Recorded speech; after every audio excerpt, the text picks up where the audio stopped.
Hello friends, আসসালামু আলাইকুম। আবারও এসেছি আপনাদের মাঝে আপনাদের ভালোবাসার টানে খুবই গুরুত্বপূর্ণ একটা ভিডিও নিয়ে। আজকের এই ভিডিওতে থাকছে 15টি গুরুত্বপূর্ণ অঙ্ক। প্রতিটি অঙ্কই কমন উপযোগী। আর হ্যাঁ, এখানে আরেকটি কথা শেয়ার করতে চাই, যারা ইংলিশ নিয়ে এখনও দুশ্চিন্তা আছেন তাদের বলবো ডোন্ট ওরি, আমার এই চ্যানেলটিতে একবার ঘুরে আসতে পারেন, কেমন? ও হ্যাঁ, তবে এই মুহূর্তে নয়, কারণ এখন আমরা অঙ্ক ক্লাস করব। Am I right? Okay, let's start. Number 1, A অনুপাত বি ইকুয়াল টু 3:4 এবং বি অনুপাত সি ইকুয়াল টু 6:5 হলে এ অনুপাত সি সমান কত? অ্যাকচুয়ালি এই অঙ্কটি আমরা শর্টকাট টেকনিকে করব। আমরা স্ক্রিনে দেখতে পাচ্ছি এ অনুপাত বি সমান 3:4। এই 3:4কে লেখা যায় 3/4। ওকে, আবার বি অনুপাত সি ইকুয়াল টু 6:5। আবার এই 6:5কে লেখা যায় 6/5। এবার আমরা এই অনুপাত দুইটাকে গুণ করব, অর্থাৎ 3/4 ইন্টু 6/5। এটাকে যদি আমরা কাটাকাটি করি তাহলে আসে 9/10, অর্থাৎ এটাকে অনুপাত আকারে প্রকাশ করলে হয় 9:10। তাহলে আমাদের অ্যান্সার দাঁড়াচ্ছে একের খ 9:10। নাম্বার 2, একটি গোলকের ব্যাসার্ধ 5 সেন্টিমিটার হলে এর পৃষ্ঠের ক্ষেত্রফল কত? অ্যাকচুয়ালি এই কোশ্চেনে ব্যাসার্ধ আমরা আর ধরে নেই, আর সমান দেয়া আছে এখানে 5 সেন্টিমিটার। তাহলে এখানে কি বের করতে হবে? গোলকের পৃষ্ঠের ক্ষেত্রফল কত? এই গোলকের পৃষ্ঠের ক্ষেত্রফলের ছোট্ট একটা চিনির মতো মিষ্টি একটা সূত্র আছে, আর সেই সূত্রটি হচ্ছে যে 4πr²। ওকে, জাস্ট এখানে আমরা ব্যাসার্ধ যে আর ইকুয়াল টু 5 ধরেছি সেটার মানটা বসিয়ে দিয়ে ক্যালকুলেশন করলে আমাদের অ্যান্সার চলে আসবে। Anyway 4πr² equal to 4π into r এর মান হচ্ছে 5² তো এই 5² মানে হচ্ছে 25, 4π ইন্টু 25 ইকুয়াল টু 100π, অর্থাৎ অ্যান্সার হচ্ছে 2-এর খ 100π বর্গ সেন্টিমিটার। নাম্বার 3, একটি সরলরেখার উপর লম্ব অঙ্কন করলে কয়টি সমকোণ পাওয়া যায়? এটির প্রাইমারি নিয়োগ পরীক্ষায় 19 সালে এসেছিল। এটার অ্যান্সার হচ্ছে 2টি পাওয়া যায়, 2টি সমকোণ পাওয়া যায়, 3-এর গ। কিন্তু কিভাবে? অ্যাকচুয়ালি আমরা স্ক্রিনে দেখতে পাচ্ছি যে এবি হচ্ছে একটা সরল রেখা, আর এই সরল রেখার ওপর ধরে নিলাম যে ওসিটা হচ্ছে একটা লম্ব। ওকে, আমরা কোশ্চেন অনুযায়ী একটা সরল রেখার ওপর ওসি লম্ব অঙ্কন করলাম। তারপর অটোমেটিকলি এখানে দেখা যাচ্ছে যে এই লম্বের কারণে দুইটা কোণ উৎপন্ন হয়েছে। সেই কোণ দুইটা হচ্ছে সমকোণ, অর্থাৎ A O C equal to 90 degree আর বি ও সি কোণ ইকুয়াল টু 90 ডিগ্রি। মানে এখানে 2টি সমকোণ দেখা যাচ্ছে। ওকে, তাহলে এখানে অ্যান্সার হচ্ছে 3-এর গ, 2টি সমকোণ পাওয়া যায়। নাম্বার 4, এ বি সি ক্রমিক সমানুপাতি হলে কোনটি সঠিক? এটার অ্যান্সার হবে গ, b² equal to A C. কিন্তু কিভাবে? অ্যাকচুয়ালি এ বি সি ক্রমিক সমানুপাতি যদি সমানুপাতি হয় তাহলে আমরা এই এ বি সিকে লিখতে পারি এ অনুপাত বি সমান বি অনুপাত সি। আমি আবার বলছি, এবিসি ক্রমিক সমানুপাতি হলে এটাকে লেখা যায় এ অনুপাত বি সমান বি অনুপাত সি। ওকে, তো এই এ অনুপাত বিকে লেখা যায় এবার এ ভাগ বি সমান বি অনুপাত সিকে লেখা যায় বি ভাগ সি। তো আড়াআড়ি যদি আমরা গুণ করি তাহলে b² ইকুয়াল টু এসি আসে। ওকে, তাহলে অ্যান্সার হচ্ছে 4-এর গ, b² equal to AC. Number 5, একটি সুষম ষড়ভুজের একটি বহিস্থ কোণের পরিমাণ কত? এখানেও খুব ছোট্ট একটা সূত্র আছে, সেই সূত্রটি যদি মনে রাখতে পারি তাহলে আমাদের এই ধরনের যদি কোশ্চেন পরীক্ষায় থাকে তাহলে আমরা খুব অনায়াসে আমরা অ্যান্সার বের করতে পারবো। অ্যাকচুয়ালি বহিস্থ কোণের পরিমাণের সূত্রটি হচ্ছে যে 360 ডিগ্রি ভাগ বাহুর সংখ্যা। ওকে, আর এখানে বাহুর সংখ্যা কোশ্চেনে কত দেয়া আছে? যে সুষম ষড়ভুজ। অ্যাকচুয়ালি সুষম ষড়ভুজ মানে যে এখানে ভুজের সংখ্যা 6, তাই না, 6। তাহলে আমরা সূত্রের মধ্যে এটা কি করব, যে 360 ডিগ্রিকে জাস্ট বাহুর সংখ্যা অর্থাৎ 6 দিয়ে যদি ভাগ করি তাহলে আমাদের অ্যান্সার চলে আসবে 5-এর খ 60 degree. Number 6, x plus y equal to 8 এবং x minus y equal to 2 হলে 2x² plus 2y² equal to কত? অ্যাকচুয়ালি আমরা স্ক্রিনে দেখতে পাচ্ছি যে 2x² প্লাস 2y², এটাকে যদি এখান থেকে যদি আমরা 2 কমন নেই তাহলে ব্র্যাকেটের মধ্যে থাকে x² প্লাস y², তাই না? অর্থাৎ আমরা পাচ্ছি এখান থেকে 2x² প্লাস y²।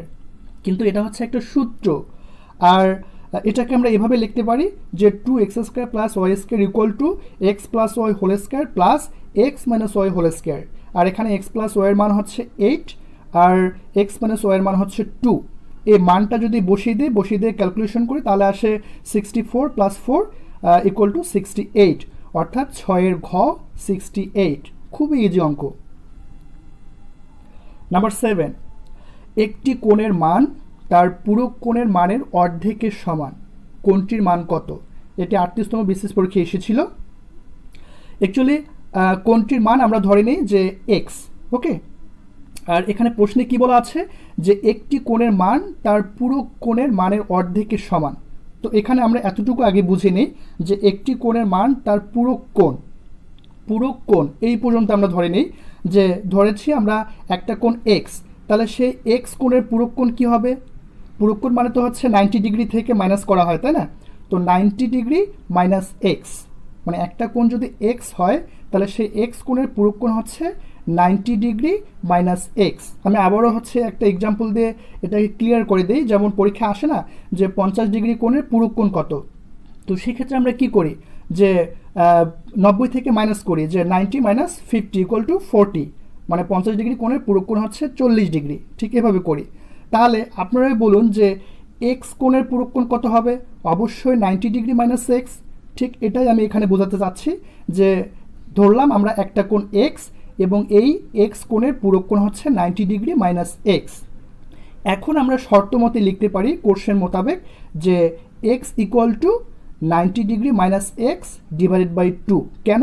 কারণ এখানে কোশ্চেনে বলেছে যে একটি কোণের মান অর্থাৎ এক্স কোণটা তার পুরো কোণের মানের অর্ধেকের সমান, অর্থাৎ পুরো কোণটা আমরা কত পেলাম? 90 ডিগ্রি মাইনাস এক্স, তো সেইটার অর্ধেকের সমান অর্থাৎ ভাগ 2। তো এখন যদি এটাকে আমরা ক্যালকুলেশন করি যে সেখানে পাবো যে 2x equal to 90 degree minus x, তারপর হচ্ছে এক্সগুলোকে যদি একখানে করি 3x equal to 90 degree, x equal two 30 degree, অর্থাৎ অ্যান্সার হচ্ছে 7-এর গ 30 ডিগ্রি। নাম্বার 8, যদি x plus 5y equal to 16 এবং x ইকুয়াল টু 3y হয় তবে y ইকুয়াল টু কত? খুবই সিম্পল একটা অঙ্ক। এটি 18তম বিসিএস পরীক্ষায় এসেছিল। তো আমরা x plus 5y equal to 16 এটা স্ক্রিনে দেখতে পাচ্ছি। তো এখানে x প্লাস 5y আছে, তো এখানে x এর জায়গায় আমরা 3y বসিয়ে দেব, কারণ তার কোশ্চেনের পরে আছে যে এবং x ইকুয়াল টু 3y। তো এখানে x এর জায়গায় যদি 3y আমরা বসিয়ে দিই তাহলে আমরা কি পাচ্ছি যে 3y plus 5y equal to 16, তাহলে 8y equal to 16, y equal to 2। তাহলে অ্যান্সার হচ্ছে 8-এর ঘ y ইকুয়াল টু 2। নাম্বার 9, কোন 3টি বাহু দিয়ে ত্রিভুজ গঠন করা যাবে না? এটি প্রাইমারি নিয়োগ পরীক্ষা 19 সালে এসেছিল।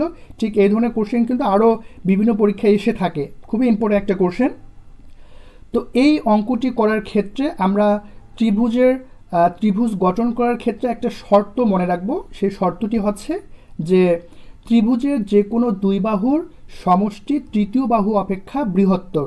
ঠিক এই কথাটুকু যদি আমরা মনে রাখতে পারি তাহলে কিন্তু আমরা খুব অনায়াসে আমরা এই অঙ্কটি করতে পারবো। আবারও বলছি, ত্রিভুজের যে কোনো দুই বাহুর সমষ্টি তৃতীয় বাহু অপেক্ষা বৃহত্তর। ওকে, এখন আমরা অপশনগুলোতে যাই। অপশন ক, প্রথম দুইটা বাহুকে যদি আমরা যোগ করি অর্থাৎ 2 যোগ 4, 4 2 6, তাই না? তাহলে 6টা হচ্ছে 5-এর থেকে বড়। তো এই আমরা যে শর্তটা জানলাম সেই শর্ত মোতাবেক এটা ঠিক আছে, অর্থাৎ 6 5-এর থেকে বড়, তার মানে এটা দিয়ে ত্রিভুজ গঠন করা যাবে। এবার খতে যাই, প্রথম দুইটা যোগ করি 5 4 9, 9 6-এর থেকে বড়, এই ক্ষেত্রেও ত্রিভুজ গঠন করা যাবে। এটা হচ্ছে শর্ত সাপেক্ষে এটা হয়। তো তারপর হচ্ছে গ, 4 3 7, 7 6-এর থেকে বড়, এক্ষেত্রেও ত্রিভুজ গঠন করা যায়। এবার আসি ঘ, 4 2 6, 6 7-এর থেকে বড়, অবশ্যই নয়, 6 7-এর থেকে ছোট। আর ছোট বিধায় এই ঘ অপশনের বাহুগুলো দিয়ে ত্রিভুজ গঠন করা যাবে না। তাহলে এটাই হচ্ছে আমাদের অ্যান্সার, 9-এর ঘ। 2 4 7 এই 3টি বাহু দিয়ে ত্রিভুজ গঠন করা যাবে না। Number 10, a plus B equal to 7 এবং a square plus B square equal to 25 হলে এ বি সমান কত? অ্যাকচুয়ালি এই ধরনের অঙ্ক যদি থাকে তাহলে আমরা কি করি যে এ বি সমান কত, এটা তো একটা সূত্র, তাই না? সরাসরি আমরা সূত্রটা লিখে করতে চাই, কিন্তু না, এক্ষেত্রে মানে সূত্র দিয়ে করতে হবে না, আরও মানে সোজা নিয়মে করা যাবে। যেমন এ বি সূত্র আমরা জানি যে এ প্লাস বি ভাগ 2 হোল স্কোয়ার মাইনাস এ মাইনাস বি ভাগ 2 হোল স্কোয়ার, তাই না? তো এই সূত্র দিয়ে এখানে আমাদের করার দরকার নেই, আমরা এখানে মান যে দেয়া আছে সেটা দিয়েই করব, অর্থাৎ a square plus B square equal to 25, এখান থেকে আমরা বের করব। আমরা স্ক্রিনে দেখতে পাচ্ছি যে a square plus B square equal to 25, আর a square plus B square এটার ছোট্ট একটা সূত্র আছে, অনুসিদ্ধান্ত যেটাকে বলা হয়। তো সেই অনুসিদ্ধান্তটি হচ্ছে যে a plus b whole square minus 2ab equal to 25। তো এখানে এ প্লাস বির মান কত? 7। তো 7 square minus 2ab equal to 25, এটাকে যদি আমরা ক্যালকুলেশন করি তাহলে ab ইকুয়াল টু 12 আসে। ওকে, তাহলে অ্যান্সার হচ্ছে 10 ক 12। আর এবির যে বড় যে সূত্রটি ছিল, অর্থাৎ এ প্লাস বি ভাগ 2 হোল স্কোয়ার মাইনাস এ মাইনাস বি ভাগ 2 হোল স্কোয়ার, এই সূত্রটা এখানে প্রয়োগ করার প্রয়োজন নেই। ওকে, নাম্বার 11, একটি আয়তাকার ঘরের দৈর্ঘ্য বিস্তারের দ্বিগুণ, এর ক্ষেত্রফল 512 বর্গমিটার হলে পরিসীমা কত? প্লিজ এই ধরনের অঙ্ক দেখে আবার আপনারা ভিডিওটি ছেড়ে চলে যাবেন না, কারণ একটু যদি বোঝেন তাহলে এটা 20 থেকে 25 সেকেন্ডের মধ্যেই পরীক্ষার হলে অঙ্কের উত্তরটা বের করতে পারবেন। ওকে, এনিওয়ে দেখি আমরা তাহলে অঙ্কটা কি এখানে দাঁড়াচ্ছে, যে দৈর্ঘ্য বিস্তারের দ্বিগুণ, বিস্তার মানে এখানে প্রস্থ বোঝাচ্ছে, তাহলে প্রস্থ যদি আমরা ধরি x মিটার, তাহলে দৈর্ঘ্য কত হবে? যেহেতু দ্বিগুণ তাহলে টয়েস x মিটার। ওকে, তাহলে প্রস্থ এবং দৈর্ঘ্য আমরা ধরে নিলাম, একটা x আর দৈর্ঘ্য হচ্ছে টয়েস x। ওকে, এখানে বলছে যে এর ক্ষেত্রফল 512 বর্গমিটার। আমরা আয়তাকার ক্ষেত্রের ক্ষেত্রফলের সূত্র জানি যে দৈর্ঘ্য গুণন প্রস্থ, অর্থাৎ তাহলে কি আমরা লিখতে পারি যে x into toys x equal to 512? হ্যাঁ পারি। কেন? কারণ x হচ্ছে প্রস্থ আর দৈর্ঘ্য হচ্ছে টয়েস x, তো এই দুইটা গুণ করে এটাকে আমরা 512 লিখতে পারি সূত্র মোতাবেক। তাহলে এটাকে যদি আমরা এটাকে লিখতে পারি 2x স্কোয়ার ইকুয়াল টু 512, তারপর x স্কোয়ার ইকুয়াল টু 256, 2 দিয়ে ভাগ করতে হবে ওইদিকে, তারপর x ইকুয়াল টু 256কে 16 স্কোয়ার লেখা যায়, আর এখানে x ইকুয়াল টু আসে 16। ওকে, মানে x square equal two 16 square লেখা যায়, x ইকুয়াল টু 16। তার মানে হচ্ছে আমরা এখানে কি পেলাম? প্রস্থ পেলাম, প্রস্থ হচ্ছে 16 মিটার। তাহলে দৈর্ঘ্য কত হবে? দৈর্ঘ্য হচ্ছে টয়েস x ধরেছিলাম, তাই না? তাহলে দৈর্ঘ্য হচ্ছে 16 ইন্টু 2 অর্থাৎ 32 মিটার। ওকে ফাইন, এখন কোশ্চেনে বলেছে যে পরিসীমা কত। আমরা আয়তাকার ক্ষেত্রে পরিসীমার সূত্রটি জানি যে 2 ইন্টু দৈর্ঘ্য প্লাস প্রস্থ, তাহলে 2 ইন্টু দৈর্ঘ্য হচ্ছে কত? দৈর্ঘ্য হচ্ছে এখানে 32 আর প্রস্থ হচ্ছে কত? 16। তাহলে 32 16 যোগ করলে কত হয়? 48, আর 48 গুণন 2 96, পরিসীমা হচ্ছে 96 মিটার। আমি অনেকক্ষণ ধরে বকবক করলাম, বাট যখন আপনি অঙ্কটা করতে যাবেন তখন 15 থেকে 20 সেকেন্ডের মধ্যে অ্যান্সারটা বের করতে পারবেন, বাট যদি লিগাল প্রসেসটা জানা থাকে। Okay, number 12, x minus y comma 3 bracket close equal to 0 comma x plus twice y bracket close হলে এক্স কমা ওয়াই সমান কত? এটি 19 অঙ্ক, মানে সমাধান সেটের যে অঙ্কগুলো আছে সেখানে এই ধরনের অঙ্ক থাকে। তো এটাতে আমরা প্রথমে কি করব, যে x minus y equal to 0 ধরতে পারি, এটা সমাধানের নিয়ম, সমাধান সেটের নিয়ম। X minus y equal to সমান সমান ওইদিকে যে 0 আছে সেই 0টা হচ্ছে এক্স মাইনাস ওয়াইয়ের সাথে এখানে সম্পর্কিত হবে, তাহলে লিখতে পারি x minus y equal to 0। আর এক্স সমান কি লিখতে পারি? এক্স সমান ওয়াই। ওকে, যদি ওয়াইটা ওই দিকে দেই, ওকে এটা এইভাবে থাক। তারপর আবার লিখতে পারি 3 equal to x plus twice y, তাহলে এখানে 3 ইকুয়াল টু এক্স প্লাস 2 ওয়াইয়ের জায়গায় আমরা ওয়াইয়ের জায়গায় মান বসাই দিব এক্স, কারণ আমরা একটু আগে জানলাম যে এক্স ইকুয়াল টু ওয়াই, তাহলে এখানে ওয়াইয়ের জায়গায় আমরা এক্স বসাতে পারি। তাহলে কি পাচ্ছি যে 3 ইকুয়াল টু থ্রাইস এক্স, অর্থাৎ এক্স প্লাস টয়েস এক্স, এটা যোগ করলে হয় থ্রাইস এক্স। আর 3x ইকুয়াল টু 3 লিখতে পারি, এক্স ইকুয়াল টু 1, অর্থাৎ এক্সের মানটা এখানে 1 বের হয়, তাহলে ওয়াই ইকুয়াল টু 1 হবে। এখন প্রশ্ন আসতে পারে কেন 1 হবে? কারণ একটু আগে আমরা জানলাম যে এক্স ইকুয়াল টু ওয়াই, যদি এক্স ইকুয়াল টু ওয়াই হয় এবং এক্সের মান যদি 1 হয় তাহলে ওয়াই ইকুয়াল টু হবে 1। ওকে, তাহলে এখানে এক্স ওয়াইয়ের মান হচ্ছে 1,1 অর্থাৎ 12 ক। নাম্বার 13, 6% হার সুদে 400 টাকার মুনাফা কত বছরে 120 টাকা হবে? ঠিক এরকম কোশ্চেনটা। আর এই ধরনের কোশ্চেনের ক্ষেত্রে আমরা ছোট্ট একটা সূত্র মনে রাখবো, আর সেই সূত্রটি যদি মনে রাখতে পারি তাহলে এই ধাঁচের শুধু এই এই কোশ্চেনটি না, এই ধাঁচের আরও আমরা 3-4টি মানে কোশ্চেনের অ্যান্সার দিতে পারবো। যেমন পরীক্ষায় যে আসে না এই ধরনের কোশ্চেনের ক্ষেত্রে, যে সুদের হার কত, তারপর সুদ কত, তারপর হচ্ছে আসল কত, তারপর কত বছরে। যেমন এখানে বলেছে যে কত বছরে 120 টাকা হবে। তো ঠিক মানে এই ধরনের যদি মানে পরীক্ষা আসে কোশ্চেনগুলো, তো সেই ক্ষেত্রে আমরা একটা সূত্র শুধু প্রয়োগ করব, সেটি হচ্ছে I=PRN। এখানে শুধু এতটুকু আমাদের জানতে হবে যে কোনটিকে কি বলে। এখানে আই হচ্ছে ইন্টারেস্ট, ইন্টারেস্ট মানে হচ্ছে সুদ, পি হচ্ছে আসল, আর হচ্ছে সুদের হার, আর এন হচ্ছে সময়। ওকে, এতটুকু শুধু আমাদের জানলে আমরা এই সূত্রটুকু দিয়ে আমাদের এখানে সুদের হার বের করতে বলুক, সুদ বের করতে বলুক, তারপর হচ্ছে কত বছরে বের করতে বলুক, আসল বের করতে বলুক, ঠিক একটা সূত্র দিয়ে আমরা করতে পারবো। এনিওয়ে, আমরা এই কোশ্চেনের ক্ষেত্রে আসি। তো এখানে কত বছরে 120 টাকা হবে, এখানে এন সমান বের করতে বলেছে। তো আমরা সূত্র জানি যে I=PRN। তাহলে এখানে একটু সাজিয়ে নেই যে n = আমরা লিখতে পারি I/PR। আর এখানে আই এর মান হচ্ছে 120। ওকে, আই মানে হচ্ছে সুদ, সুদ হচ্ছে কোশ্চেনে কত দেওয়া আছে 120। আর পি কত, পি হচ্ছে আসল, আসল হচ্ছে 400। আর সুদের হার অর্থাৎ আর এর মান কত 6%। 6%কে আমরা লিখতে পারি 6/100। তো এটাকে কাটাকাটি করলে হয় 5 বছর, অর্থাৎ 6% হার সুদে 400 টাকার মুনাফা 5 বছরে 120 টাকা হবে। অ্যান্সার 13 ক, 5 বছর। নাম্বার 14, 5:18, 7:2 এবং 1:2 এর মিশ্র অনুপাত কত? অ্যাকচুয়ালি এই মিশ্র অনুপাত যদি বের করতে বলে পরীক্ষায়, তাহলে আমরা প্রথম যে কাজটি করব সেটি হচ্ছে অনুপাতগুলোর প্রথম সংখ্যাগুলো আগে গুণ করব। এটা হচ্ছে আমাদের প্রথম কাজ। তো প্রথম সংখ্যাগুলো গুণ করি অনুপাতগুলোর, যে 5, 7, 1, এটা গুণ করলে হয় 35।